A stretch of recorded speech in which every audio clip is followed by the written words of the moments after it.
សាហាវណាស់ក្រុមក្មេងទំនើងព្រួតគ្នាកាប់ប្រហារប្លន់យកម៉ូតូកណ្ដាលអាត្រៀតផ្អើលភូមិព្រៃព្រិចវីដេអូឃ្លីបពីកាមេរ៉ាសុវត្ថិភាពមួយកំពុងត្រូវបានចែកចាយនៅលើបណ្ដាញសង្គមដោយបានបង្ហាញពីសកម្មភាពដ៏សាហាវឃោរឃៅរបស់ក្រុមក្មេងទំនើងមួយក្រុមដែលបានព្រួតគ្នាកាប់ប្រហារទៅលើជនរងគ្រោះដើម្បីប្លន់យកម៉ូតូ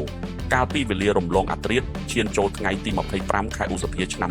2026នេះស្ថិតក្នុងភូមិសាស្ត្រក្រុងប៉ោយប៉ែតតាមប្រភពពីកាមេរ៉ាសុវត្ថិភាពដែលថតបានសកម្មភាពដេញកាប់ប្លន់នេះបានកាត់ឡើង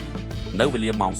03:41 នាទីទៀបភ្លឺថ្ងៃទី25ខែឧសភាឆ្នាំ2026ដែលមានទីតាំងស្ថិតនៅក្នុងភូមិព្រៃព្រិចសង្កាត់ក្រុងប៉ោយប៉ែតខេត្តបន្ទាយមានជ័យមុនពេលកើតហេតុគេឃើញជនរងគ្រោះកំពុងធ្វើដំណើរតាមដងផ្លូវស្រាប់តែមានក្រុមជនសង្ស័យមានគ្នាជាច្រើនអ្នកជិះម៉ូតូដេញតាមមកស្ទាក់ពីមុខនិងព្រួតគ្នាធ្វើសកម្មភាពយ៉ាងកម្រោល